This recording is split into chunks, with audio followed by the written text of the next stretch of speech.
Welcome to Monday Night Live. My name is Brendan Malone, and in this episode we're going to be speaking to Jenny Chapman about prematurely losing a child to illness. Before I introduce Jenny though, let me just say a huge thank you to all of our patrons at patreon.com/leftfootmedia. Thanks to you guys and your support, this episode was made possible.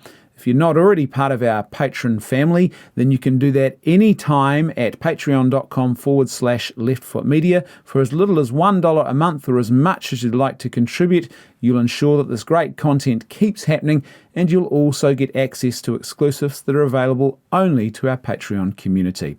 Right, let's get back to our guest. Jenny has been married to Eden for 20 years and parenting for nearly 17 of those. She is a primary school teacher specialising in children with diverse needs and also an author of several children's books written in Te Reo Māori, New Zealand Sign Language and English. So without any further ado, let's have this important conversation with Jenny about the ups and downs, the struggles and victories of parenting a child with a terminal diagnosis and then coping with the subsequent grief and loss. Jenny, thank you so much for being with us here today to have what I think is a very, very profound and important conversation about the loss of a child through terminal illness. Tell us a little bit about your journey with your daughter Tara and when you began to recognise perhaps something was amiss and you knew that her health wasn't quite what it should be. Well, kia ora, thanks for having me on, Brendan. It's lovely to be back. Way back at the start of 2013, Tara got a really slight squint. So I was actually just watching her play blocks on the floor with her wee friend. And I said, Tara, just asking her something. And when she looked up at me, she went cross-eyed for a split second. And I thought that was strange. And then I told her dad about it when he got home from work.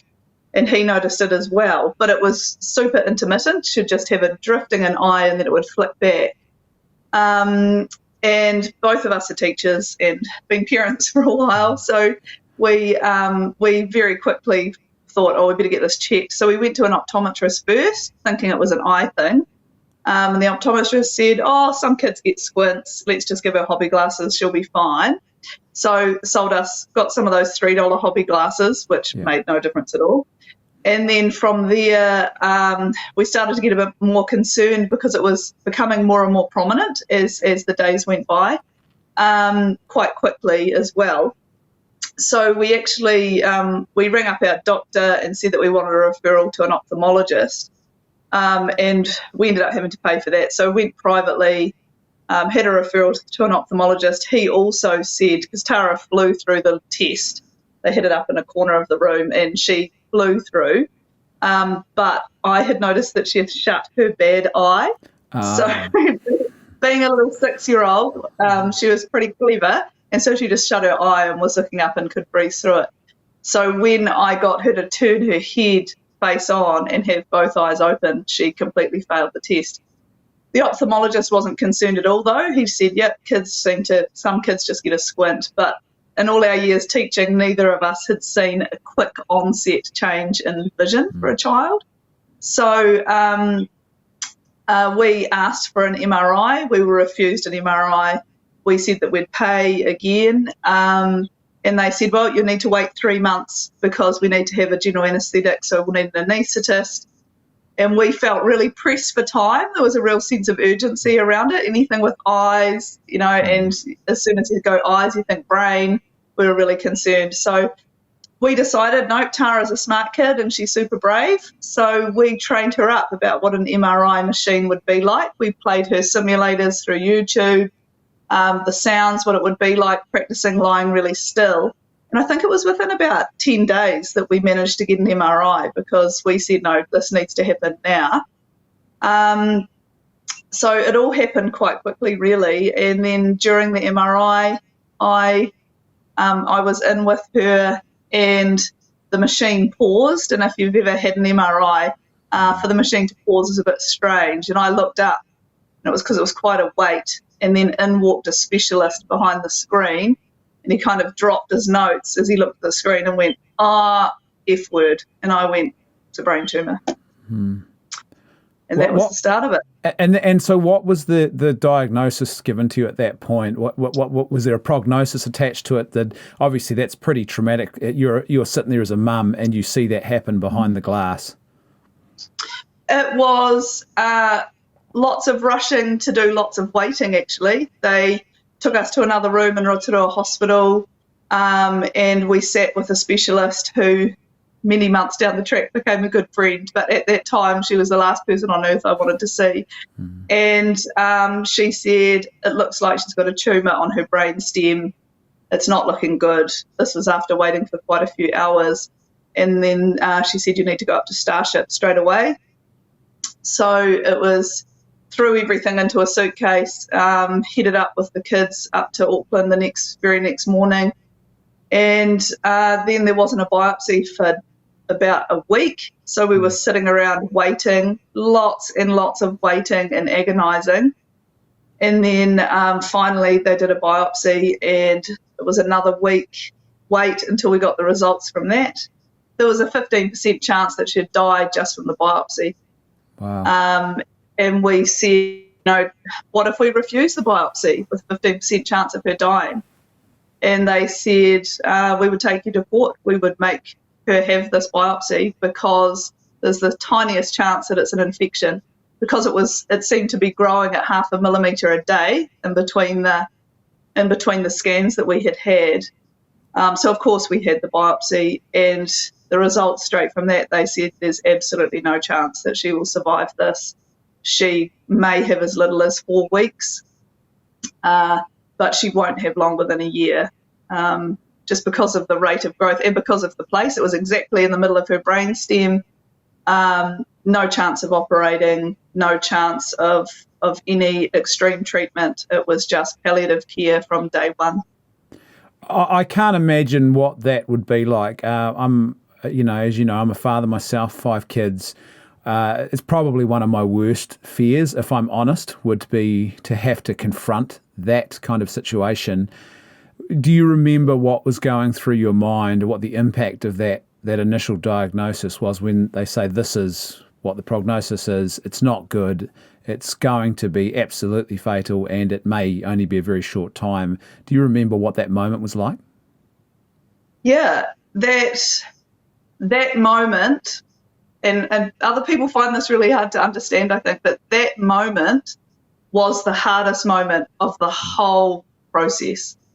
That was harder than the initial stages when Tara first started showing symptoms. It was harder than the day she died. It was harder than any other grieving, because it was that very first point of our world coming crashing down. It was incredibly traumatic, and it was really hard. And your whole heart and soul starts thinking about your other children and your family and what this means for everybody else. And of course, Tara at the centre of it. But how are we going to parent when all the parenting that we know is about parenting healthy children? How are we going to stay strong in our marriage when our marriage has been parenting happy, healthy children? And one of the crazy things about the health system in New Zealand is that even with a terminal diagnosis, there's no free therapy. Even after the child dies, there's no automatic therapy for the siblings or for the parents. So we got one therapy session because we asked for it. We were like, how are we supposed to handle this? How do you navigate this situation? And in that therapy session, the lady was amazing. I won't use her name, but there's only one of them, so she'll know who she is. Yeah. But she said to us, look, you've got one session. I can't do therapy in one session. She said, the only thing that I can say to you is 75% of marriages do not survive this diagnosis. Wow. And the best thing that you can do for your family is to work at staying together. So we picked up that Weddle, we picked up that challenge, and from then on, that was our focus, was our marriage first. Yeah. Our marriage first had to be how we stayed together, and we could fall apart when we were together, but we had to be there for the kids and be strong and lead our family through the challenges that were to come.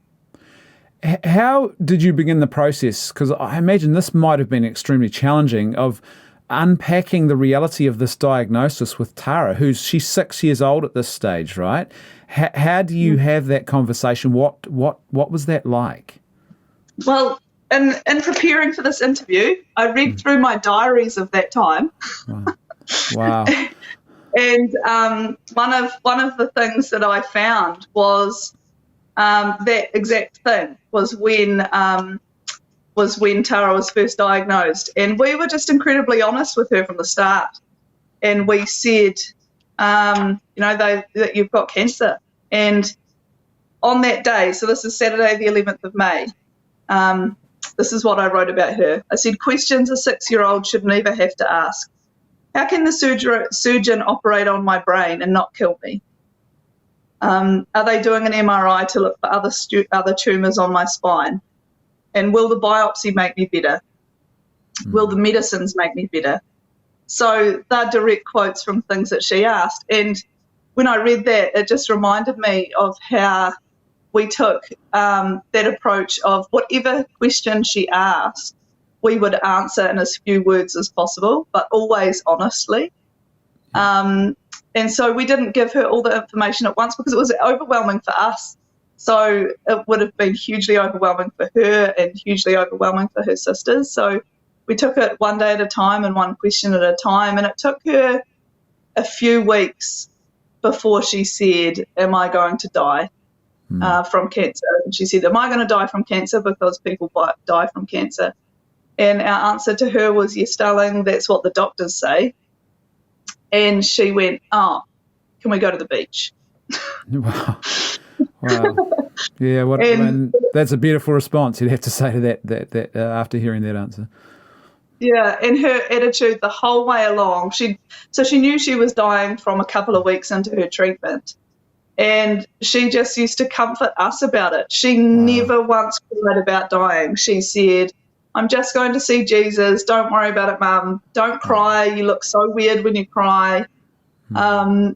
And she said the most beautiful things like, I will always be with you. And, yeah, she was totally 100% peaceful about dying. And that was a massive comfort to us. I was going to say that what a grace, because that's the last thing probably most people would expect in that situation. But what a beautiful grace to be able to receive that. Yeah, and it's interesting that you chose the word Grace because Grace was her middle name.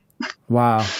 Yeah, and we prayed a lot, and many people were praying for Tara. And for me, the miracles that we received were that grace and that peace and the joy that we could have together as a family when things were so hard, because the opposite of hope is despair, and that temptation to just despair and that real human natural response of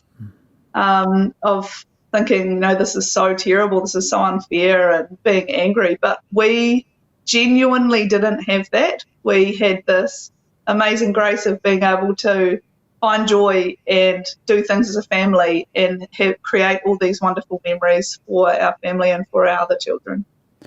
How would you describe the impact of this journey that you are literally thrown into it? There's no parent seeks this. No one sees it coming. They're thrown into it.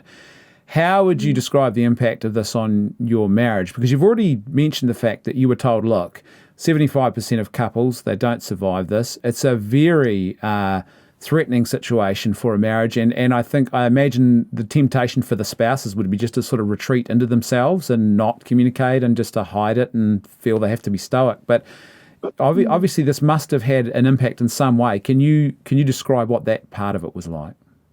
Yeah, it's really interesting because Eden and I started talking about this last night because I dug out these old diaries. I was like, man, this is so interesting, rereading all of this. And Eden said to me, I read those when Tara was sick. I read them. Wow. And I was like, wow, and I never knew that he'd read them. Yeah. But I think to me that, like, I don't see that as an invasion of privacy because, we share everything. And I think, gosh, he was going to every extreme to understand what was going on for me. And I hope that I was doing the same for him. But it's the coping definitely started with from our marriage and being honest with each other. But I can absolutely see how and why marriages fall apart, and a huge part of it is the daily life and death decision making. And the first huge decision that we had was, do we want to treat or do we not want to treat Tara's cancer at all? And, one of the things that we had to decide was whether or not to treat Tara with radiotherapy. And just to give a quick explanation of it, it was 36 treatments of radiotherapy, and that meant this mask, which is now, this mask that is to Tara's face, so it was moulded to her face, and then it is clipped to a hospital bed, to a bench, and then she had to go into a machine by herself in a room with not one other person, and this was pressing so tight on her face. She's lying on her back, clipped to a table. And we had to decide, do we want to put her through that every day? Most children end up having a general anaesthetic every day in order to go through that treatment. And we had to decide if we wanted to do chemotherapy as well. And for our marriage, we were so fortunate that we both agreed and we both listened to each other every step of the way. But I can absolutely understand if I felt strongly about not wanting to treat, or Eden felt strongly about wanting to treat, and, how do you decide? How do you make that decision together? And I thank God every day, and I thank Eden that he would listen to me, and we could truly decide together, and we didn't have one argument about any of those really big things. And I think that's a real grace as well. Yeah, I'd imagine too that's where an area where you have a decision like that, and let's say a couple says, well, let's not treat because they see the trauma of it, and then of course eventually death comes upon the family, and then I imagine the recriminations and that's where a lot of the trouble could really start, right? Where you start thinking, well, I really wanted to treat and I was just doing what you wanted, and then this guilt and this burden could very easily overwhelm a relationship very, very quickly, right? Yeah, absolutely. And I had some really solid therapy after Tara died. And one of the things that my therapist explained to me was that that's a real natural part of the grieving process, is our brain is trying to make sense of something that doesn't make sense. And our automatic human reaction is to blame somebody and to blame something. And I was super conscious of that, of not replaying the last 10 and a half months of our life and going, well, he should have done that, or he should have done that. And you have to put it forefront of your mind and take responsibility that all those, because there are those automatic thoughts. So it's like, what if he had done this, or what if he had done that? And I'm so thankful that I was able to have those thoughts and challenge them and not just ride along with them. And I think it all comes from that honesty and being prepared to face those automatic human emotions and human responses and actually challenge them, and not believe that just because you've had an emotion or had a feeling that that's the truth. And I think in our modern world where it's like, oh, do everything that makes you feel good, that's not real. It's not reality, because we swing from emotion to emotion, but that doesn't mean that the truth swings from one side to the other. It's a great point.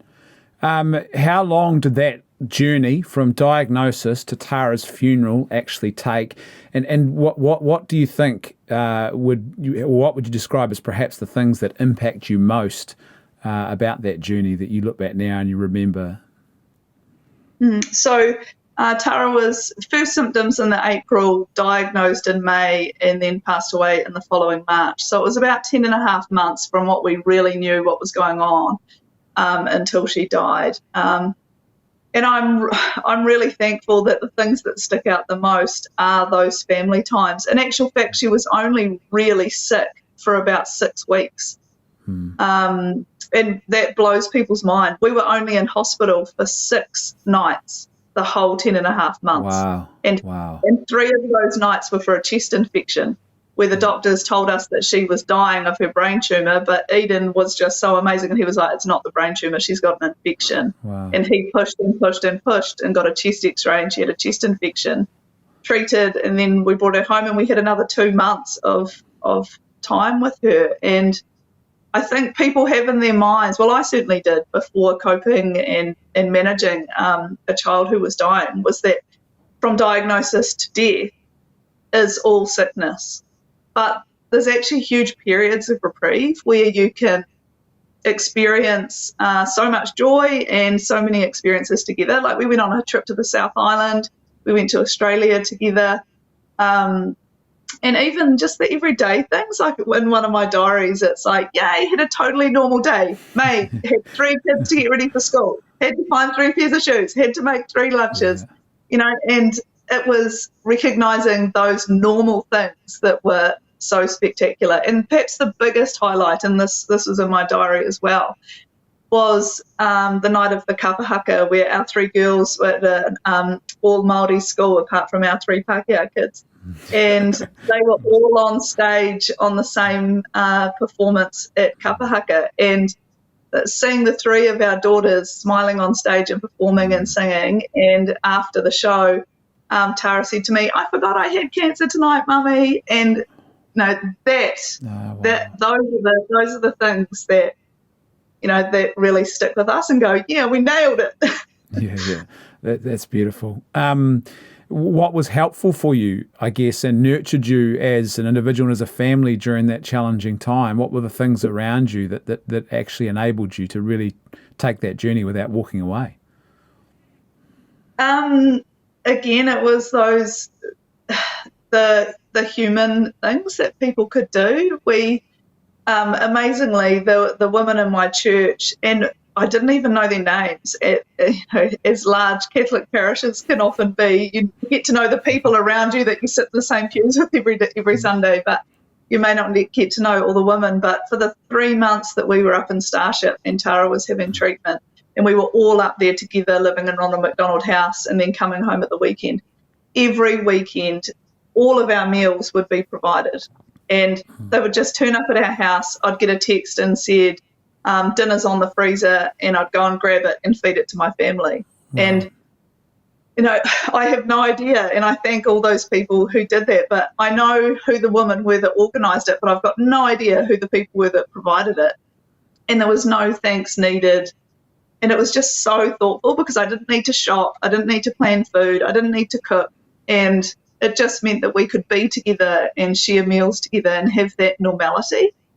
So that was huge. And also family moving closer to us. And this is a real interesting one. With my Māori friends, when I say, my sister moved here from Auckland, and Eden's sister moved here from Greymouth, and my parents moved down from Auckland to help. And my Māori friends are like, oh yeah, and think nothing of it. My Pākehā friends are like, what? They moved cities to help you? Yeah. And and I thought that was a real beautiful comment on whānau and what whānau do to support. And it was the people. It was the people, and it was my faith and the faith of my family and the prayers of the people around us. That's what got us through. I've spoken a lot over the last couple of years to conferences and churches on the question of the breakdown of community in the West. And it seems to me these are the sorts of moments where you really experience the trauma of the loss of community in general around us, right? And that, so you talk about the difference between Māori and Pākehā families and this concept of being present with each other. And I think there is a great tragedy in that, right? And these are the moments where you desperately need, and you realise why we're actually made for this and why we need this. Yeah, absolutely. And the people that were close to us, and it was whānau in the sense that it's not my biological whānau necessarily, but it's the people that have walked a long time through my life with me. Like one particular friend, Jacinta, not sure if she'll watch this or not, but she'd drive up from Taupo, come and do a load of washing, give me a wave, might have a coffee, and then be off again. And it was people stepping in a way that they knew that they could help, and not needing me to say, I need this to be helpful, but it's recognising a need and being able to genuinely be there. And, interestingly, I got, a few messages from people saying, if there's anything that I can do, let me know. And, I never really did, because I thought, if you knew me, you'd know what I need. And that's, that's kind of what I think community is, that genuine community of knowing she needs help with the kids, or, She needs to go out for dinner with her husband, so I'll offer to babysit. And, just seeing a need and being able to be there. That's a great insight about the whole concept of people just meeting needs rather than, in some ways, the fact that we're even asking is an indication that we perhaps don't connect with people and know them well enough yet to even just respond, right? That's what a beautiful insight. Yeah, it was when, people would say, I had somebody say, I could come and mow the lawns while you're up in Auckland. And I'd go, amazing, please do that. Or I've got a stack of wood for you for the winter. Can I come and stack it in your driveway? Perfect, please do that. And I would always take people up on a really specific offer. But when it's something broad, it feels weird to go, let's invent a need and tell them what it is. Yeah. You wonder too, perhaps, in that there's almost a sense of people's helplessness and they don't know what to do, but they want to do something, which relates to the next question I want to ask you, which is, were there moments you experienced where people didn't know what to say or do, to the point where possibly that even became a little bit unhelpful? Yeah, there was the not knowing what to say, but the people that I appreciated who felt like that were when they just said, I don't know what to say. I was perfectly happy with that. It was when people filled the space with little quips or little kind of hero statements that I actually found that really hard, when they'd say things like, everything happens for a reason, and at least you've got other kids, and you're still young, you can have more kids, and wow. I know this great diet that'll help. Have you tried lemon juice? It'll be the scans that you had when you were pregnant that probably caused the cancer. That's just the ones that come off the top of my head. Like, I think we've really lost as a society the ability to sit side by side in the awkwardness, in the uncomfortableness of someone just being sad and go, I'm really sorry. Yeah, I had an incident in my life some years ago where a good friend of mine died of cancer, and I remember going to visit him. He lived in the North Island, so I was there doing some work, and I went to see him not long before he died, actually. And he was in a difficult space that particular day because they were swapping over pain meds, and it was just in between, and so there was a little bit more pain than usual. And I remember getting back to where I was staying after visiting with him, and I was so frustrated, and I felt like I stopped, and all I wanted to do was, I realized I wanted to actually save him. And there was this great sense of overwhelming frustration. I think maybe just because I'm a bloke as well, it made it even worse, that sense of I can't fix this problem. And I realised, I sat down before I did anything else. I went out for a walk, actually, and I sat down, but before I did that, and I just sort of was praying about it. And I was like, I didn't know what to do with this overwhelming sense of I couldn't make the situation better. And I got this really strong sense of God saying, look, well, who told you that was your job? To save that man. And it was almost like a burden that was lifted off my shoulders at that moment. Like, I don't actually have to save him. I don't have to actually make the world better. I just have to be present with people in the midst of that. And it was such an important insight. It's so true. And I think in this current climate of so many things being able to be fixed instantly, and with modern medicine being able to be healed of so many different things, lots of people manifested their own distress to us by going, well, they must be able to do something. Could you go to Germany? Could you go to Mexico? Yeah. And it's like, we're not stupid. We've looked at all the things. Just sit with us and just be with us, And I think Tara really led us in that, because she was just like, do you want to play Uno? Do you want to play Connect Four? That's awesome. That's awesome. And, reading through my diaries, one of the things that she says multiple times is, cancer is so boring. It's and, I think we're used to seeing things in a dramatic sense. And so, on movies and TV and things, these things look really quick. But there's so much sitting around and waiting, and that is where people can be genuinely helpful, is just come and play games, come and hang out, come and have a coffee and just chat. But more importantly, just listen, and just be okay with what the person's saying and just take it for what it is. You don't need to have answers. You don't need to have some inspirational quote to fill the space. Just listen. And often so much of that stuff is so trite anyway. Tell me your emotional journey on this period.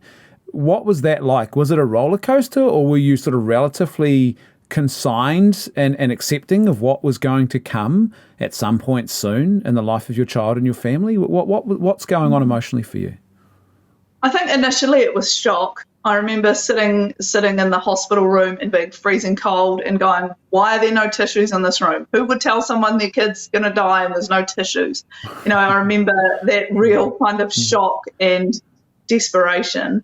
But then if I'm being really honest, I knew at the time through that 10 months that I was pushing my emotions aside, and I don't regret that at all. I did that so that I could be joyful and be there with my kids, and I knew that there was time down the track to deal with it. And I think in this current world of where it's about me and me first, and I need to look after myself first in order to take care of others, I don't actually believe that a lot of the time. I think, no, we're called to take care of the person who needs taking care of the most. And for me as a mum, Tara and her sisters needed taking care of the most. And being an adult, I can wait. And so I did. And it was after Tara died that I kind of unraveled all those emotions. And I'm really glad that I did that rather than, just let myself fall into the pits of grief during the time that she was sick, because I would have missed out on so much. And that doesn't mean to say there weren't times that I cried and there weren't times that I felt really depressed and sad. But the majority of the time, I was a normal mum. I went to work because I got this amazing job of caring for Tara as a teacher aide when she went back to school. And so I got to be with her, and I needed to be able to function. And so, after she died, I was diagnosed with post-traumatic stress disorder a couple of months after Tara died, because I kept having flashbacks and I wasn't able to sleep and those sorts of things. And that diagnosis was actually really helpful because I could hang my hat on something that I could fix. And so I did the mahi with a really good therapist, and was able to integrate the grief and integrate Tara's cancer story as part of my story, but not let it be the defining part of my life.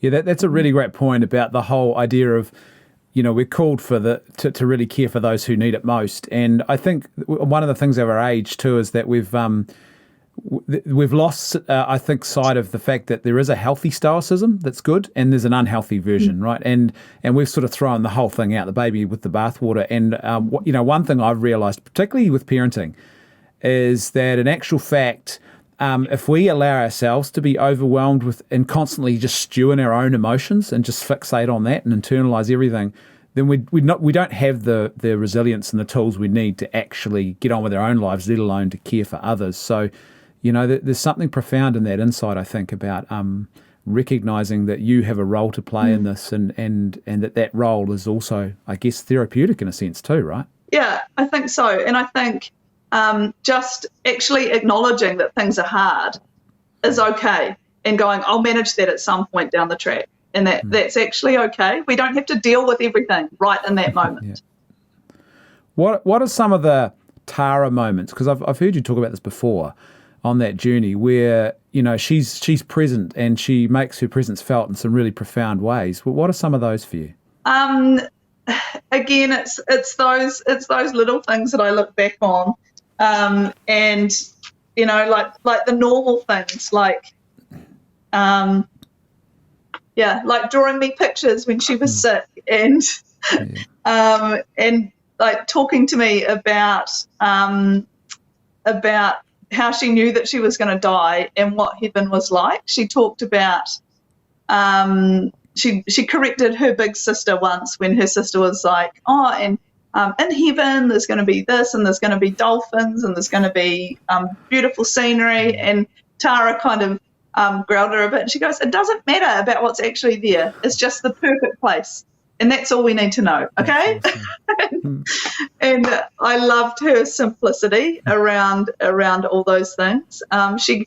She grew so much in her faith and in her wisdom And towards the end of her life, she only had few words, and at certain times she wasn't able to speak at all. And I think that taught me a lot about choosing the words that you would say, rather than just filling the space with lots of things. She'd often just, she learnt a few signs. So she learnt I love you and thank you and please, food and drink. And she said, that's all you need. you can get through life with those things. And one thing that really stuck with me, and we've actually got this on her headstone out at Kauai Cemetery, is she said, love is doing things for people, not just saying it. And wow. She said that to me one day because she used to always say, I love you too, Mum, when I did stuff for her. And I always go, yeah, I love you too, darling. And but she'd always say it first, I love you too, Mum. And then one day I'd been pulling her up in her special off-road buggy thing, pulling her up the steps after I walked back inside. And she said, I love you too, Mum. And I said, I love how you say that. Why do you say that? And she goes, because love is doing things for people, not just saying it. And wow. That kind of encompasses who she was. She noticed all those little things and genuinely thanked people when they did little things for her.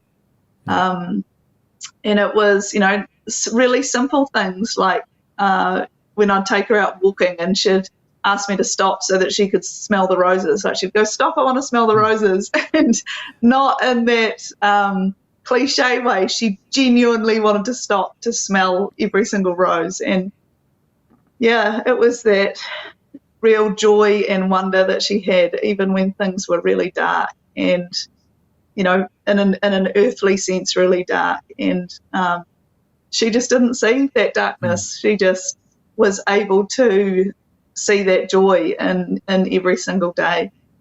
That's quite profound, isn't it, when you think about it? Because I'd imagine my instinct would be, okay, I'm here to help my child on this journey. But what you've just described there is very much, it sounds like Tara helping you, and now, by extension, teaching me and others who hear this story about what really matters in life. Yeah, absolutely. And, right up until the end, like 8 days before Tara died, we were out on Lake Rotorua on a paddle boat because she wanted to get out and experience the world. We were catching the bus. She couldn't go in a car because it was too painful for her to go in a car. So we'd put her in this buggy and we'd catch the bus to town and we'd go to town and we'd catch up with people. And that was what she wanted to do. She wanted to be with people. She wanted to laugh and she wanted to be doing things, and, that's what it's about. It's not about stuff. She did some really cute things. Like she got into painting when she was sick and she decided she wanted to have an online auction and she wanted to have an online, so she auctioned her painting, sold it for about $150 or something. Awesome. And then she spent the money on buying things for her cousins and for her sisters. And she bought herself one cute dress that she liked, but it was all about buying things for others. And the last thing that she bought was a little truck for her cousin, and it was, to her, that was what was important, was, other people and definitely not stuff.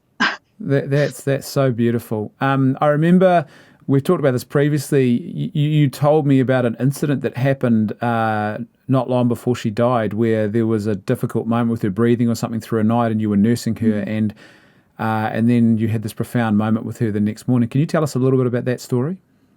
Yeah, so she, several times through her illness, she would go unconscious, and some of the times it might be for a few hours, other times it might be for a few days. And every time that happened, the doctors would say, this is the end, and we'd prepare for that. But one particular time she was in bed with us, and I just had my hand on her chest, and her breathing was strange, and then her heart stopped a couple of times. And when that happened, I had this amazing sense of peace, and I'd been praying the same prayer because I was just lost for what words to pray, and all I would pray was, thy will be done. That's it. That's all I had.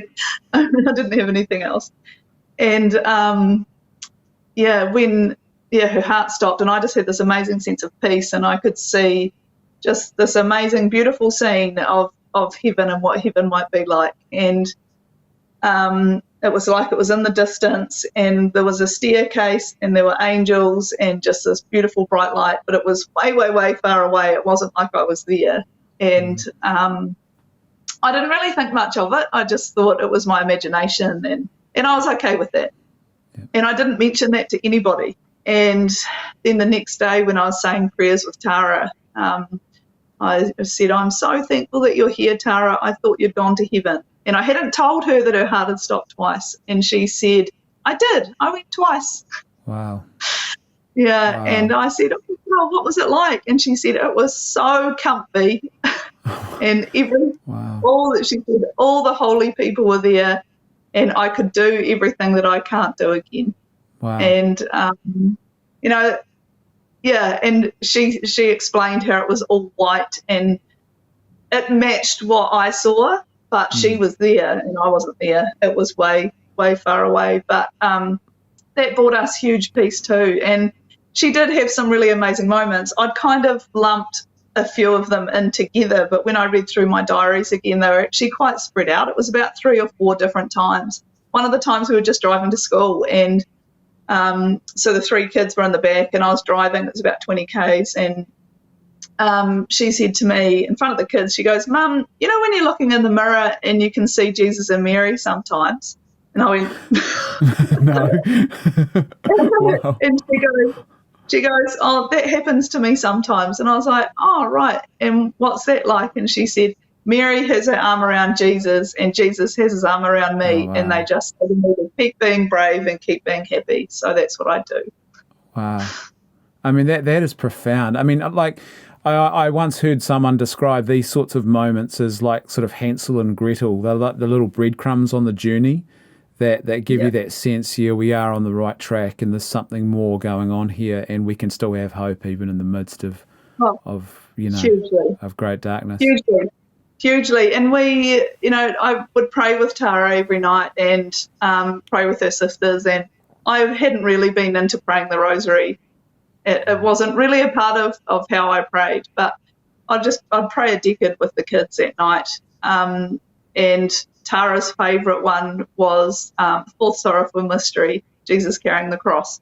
And she would always say, I want Saint Simon of Cyrene to pray with me because I want him to help me carry my cross. Wow. And I thought, for a 6-year-old, that's pretty deep. And we started off just with a really short litany of saints, and she'd put my confirmation saint, St. Rose of Leva, in there. St. Rose, pray for us. And then Nana's saint, St. Joan of Arc, pray for us. And then she said one night, I want to ask St. Rita to pray for me. And I'd never heard of St. Rita. No one in my family had heard of St. Rita that had spoken to Tara about it. And so I said, yep, St. Rita, pray for us. Good idea. And then the next day I had a look at who St. Rita was, and she's the patron saint of head injuries. Wow. Wow. And I said to Tara, how did you know about her? And she goes, I just knew. That's beautiful, eh? Obviously, death, the inevitable, happens. You've already mentioned that in actual fact the diagnosis was the hardest moment, and I don't want to press you in any way that you're uncomfortable, but do you feel comfortable talking a little bit about that experience of what happens for you in that moment when Tara finally passes? So in the September, so it was September 11th, 2004. February the 11th, 2014. We'd been told by the doctor that Tara had maybe hours because her breathing had pretty much stopped and she was unconscious, like she was really laboured. She would stop breathing for like 30 seconds at a time. And we were told by our doctors to call the whole whānau in. So in my diary, it said we called the whānau and 24 family arrived within a couple of hours. Wow. Yeah. And everyone came and said goodbye. And then she came right again, and she was fine, and she was happy, and she was totally with it. And everyone hung out with her and spent some nice time with her, and then went away. But I think by God's grace, by the time Tara actually died on the 28th of March 2014, it just so happened to be that there weren't a huge number of family around. It was who we called the A team, which were the people that were around us the most. Yeah.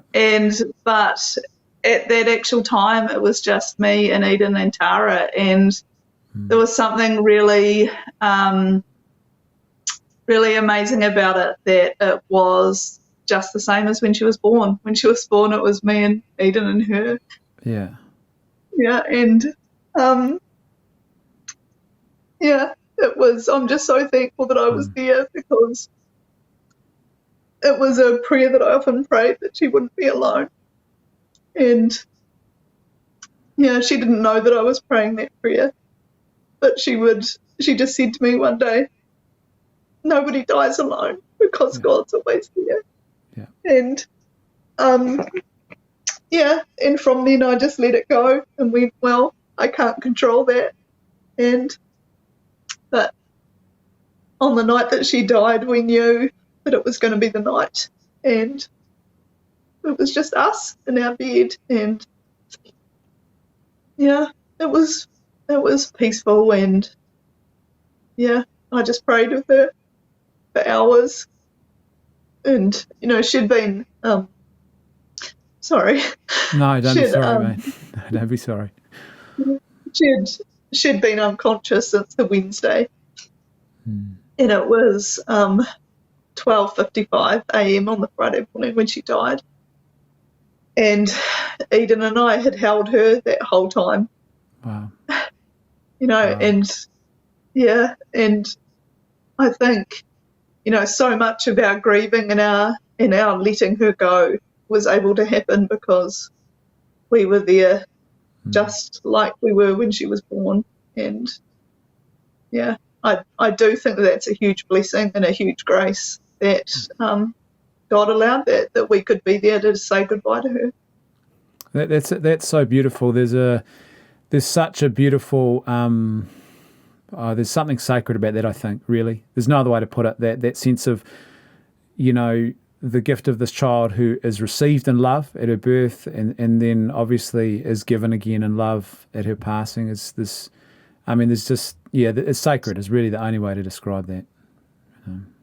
And I'm also thankful that it was, our family was so incredibly supportive, and they were all like, our A team were all in our house at the time and surrounding us physically. But that moment was a really intimate moment of me and Eden and Tara, and her sisters were next door, and we were able to say goodbye how we wanted to say goodbye. And I think that's something that's not afforded to lots of people, and I think we have to see the blessings where they are. And I really feel for other parents who lose a child suddenly in tragedies and accidents, and it must be so hard to process when you haven't. We saw what was happening, and there's something that happens in your brain to help you understand something that's just so foreign in our culture to be a part of. Obviously, after the death, you have the funeral, and that's probably one of those big milestone moments. But then at the end of that, everyone goes home once all of the various funeral ceremonies and remembrance and all that sort of stuff that happens after a funeral is all over. What was that like for you? And how important do you think that phase of the journey is for families in this situation? Because everyone's with you on the journey, and then all of a sudden it's just you guys again, right? So at this point, we were really thankful for the advice from Child Cancer Foundation, because they actually warned us of that. Yeah. They said, this is something that lots of families struggle with, is you've had all this support and you've had all these people around you, and to a certain extent a distraction from your own grief. And So we actually, straight after Tara died, we actually planned a family holiday for us and Hannah and Eliza. And so straight after the funeral, the next day, we went up to Northland and put all of our focus into Hannah and Eliza, because they'd coped with so much. They'd been through 10 and a half months, and Eliza was only just 5. She turned 5 when Tara was sick. So she was still so young. Yeah. And so that was where our focus went. And we spent a lot of time rebuilding our new normal. And yeah, so we went up to Northland and did lots of swimming and saw lots of God's beauty, and yeah, just spent time. It's all about time. It's all about people, and not filling your head with irrelevant stuff, but being there for each other. Yeah. And it sounds clearly like you weren't rushing off to the next moment. You were just happy to sit in the presence of that grief and the loss and everything else. You weren't trying to say, right, we'll fix this by rushing off to something else. Yeah. And no, I felt like I gave it quite a bit of time before I went back to work. But when I was re-looking through stuff, it was actually only 5 weeks. And I think there's a real kind of trick that grief plays with chronology. It's kind of like the time that Tara was sick and the time after her death is kind of a whole different timeline to the rest of our lives. And yeah,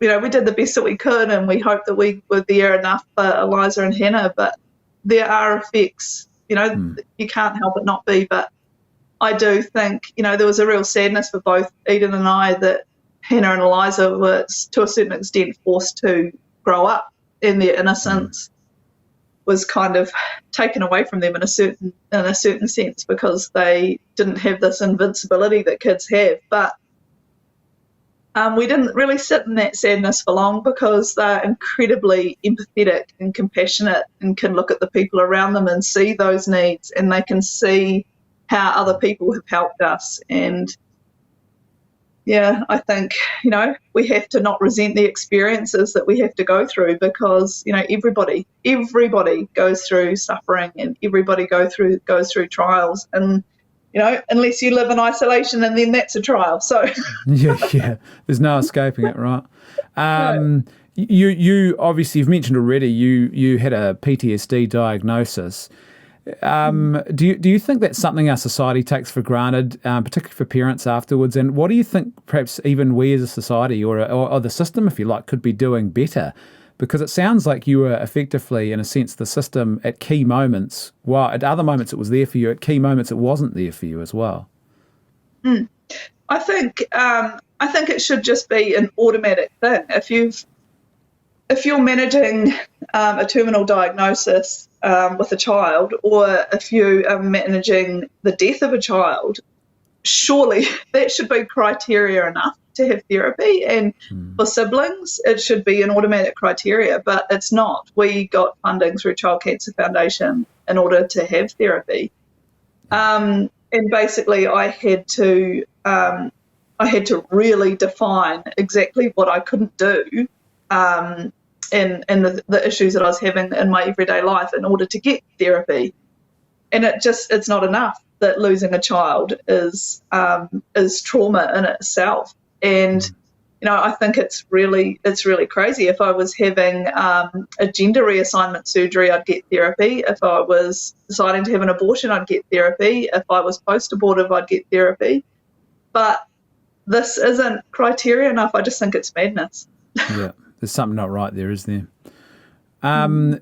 It seems to me that one of the atheist tropes would be that, this just proves God's not there, it destroys people's faith. But your experience of this particular journey seems to be very, very different to that trope. In actual fact, you seem to have gone on a faith flourishing sort of journey. Would that be fair? Yeah, definitely. And I think a huge part of that was seeing the genuine 100% certainty of Tara's faith. I'm fortunate enough that I've always been Catholic, and I've always held my faith close, but to a certain extent I've taken it for granted. And I think seeing Tara just so enthusiastic to receive the Eucharist. She got to receive First Holy Communion early because of her diagnosis, and her be genuinely excited every time she received communion. And, to the point where, I said, "Oh, Father Mark's here to give you communion." She'd go, "Yay, he's here." Awesome. And she loved Father Mark, but it wasn't for Father Mark that she was excited, and it spurred me on to a real deeper exploration of my faith. And I'm definitely in a different place now. I've been doing the Bible in a Year podcast with Father Mike Schmitz this year. Yeah, and, great podcast, by the way. Yeah, great. And that's been incredible for me because I didn't really understand the Old Testament so much. And I've been praying the rosary every day. And, the deeper my prayer life has become, the more marveled I am at Tara's faith and how, she just had it, like she, and so many things, like those breadcrumbs that you were saying before, like she actually planned her funeral.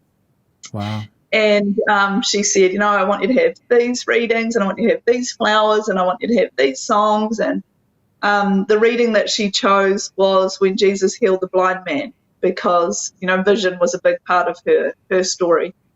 And she said, because when I'm in heaven, I'll be able to see again. And so she said, I want that gospel. Well, the gospel of the day for when her funeral was when Jesus healed the blind man. Wow. Yeah. And for those who are not Catholic, that's those readings are preset. So it's not something you choose. It's just the regular calendar of readings. And so that was the readings for that day. Yeah, it was. And she just genuinely lived her faith in such a simple, honest, beautiful way. Like she chose Saint Mary MacKillop as her confirmation saint, and her simplistic reasoning was Saint Mary MacKillop loved Rotorua. She went to the hot pools. She loved children and she loved God. Like, what more do you need? Ticked all the boxes. Yeah. Tell me, were there any particular scriptures or religious imagery perhaps that helped you through that journey? I wrote down quite a few. I had to read through all the Bible verses that I looked up when Tara was sick and that I wrote down. And going back and actually understanding the Bible a bit better really made me go, gosh, that wasn't me that chose those. Yeah, like Isaiah, the Lord longs to be gracious to you. He rises to show you compassion. Wow. Philippians, and the peace of God, which surpasses all understanding, will guard your heart and mind through Jesus. And from the Psalms, Psalm 95, in his hands are the depths of the earth, and the heights of the mountains are his also. Psalm 144, bless the Lord, who is my immovable rock. He gives me strength and skill in battle.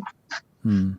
So that's, again, that atheist trope really gets undone at that point when you realise that in actual fact, when you lean into religious faith, it actually becomes a rock in a moment of suffering like that, Definitely. Like, hold fast in faith, be firmly grounded and steadfast in it, unshaken in the hope promised in you by the gospel. Beautiful. And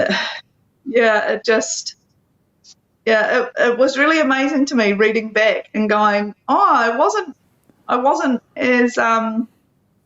as grieving and desperate as at times I remember that I was. And I'm so thankful for my faith that was where I looked to for my strength. And it was strength that really connected me with Tara, because so many of our deepest conversations were in those times when we were praying, and in the normality of that parent-child relationship. Like, so many deep conversations when I was giving her a bath or just in the car on the way to school. And again, it's that connectedness and allowing the space to have those conversations. What would you say, just to finish things up, what would you say to perhaps any person or couple who perhaps is now facing this sort of trial, or perhaps they've even recently experienced some sort of profound loss in their family? connect with the people that are around you, that know you and that know what you've been through, and people that will challenge you to be better, because I think it's really tempting to fall into the people who will agree with you and to a certain extent enable you to, for lack of a better word, wallow. And I'm so thankful and so fortunate that I had people around me who were like, come on, we can do it. Yeah. And people who wanted to fight with us. And I don't mean fight as in fight against cancer, but fight against the temptation to despair. And instead we were able to lift our heads up and carry on for our family and carry on for ourselves. So it's, connect with people, and if you have a faith or if you don't have a faith, look to God, because everywhere I turned on Tara's journey were people praying for us, and the church was there, and the Bible was there, and our saints were there, and it was a huge part of our coping. Wow, Jenny, thank you so much. I remember actually some years ago my wife telling me about Tara's playlist. She'd heard about that she had on her iPod or whatever she would listen to her music on, and she deleted every track off except for Happy, the song Happy. That was the final track she still had then. I remember being just profoundly moved by that story. And I think today I very much have a sense of as you share this story, and I know you share it publicly as well in other places now too, that there's sort of a great witness to hope in this. So I want to thank you for that, because it must take courage to put yourself out there like this, but it's just so profoundly important. And I think in a culture of despair and an age of despair and all sorts of doom and gloom, and it's just that these moments of hope are profoundly important. So thank you so much. You're so welcome. Yeah, and it's a real privilege to share Tara's story. She didn't want people to know that she had cancer because she thought it would make them sad. Wow. So I'm really glad that I can share the hopeful side of it, and not the part of it that is so commonly shared. And there were hard times, of course there were, and there were times that Tara was in pain, and we're just so thankful that we could manage that and that we could be there. And we're so glad that we could be her parents. That's beautiful. Thank you, Jenny. Thank you so much. All right. God bless. Thanks, Brendan. I want you to take my pain and make it something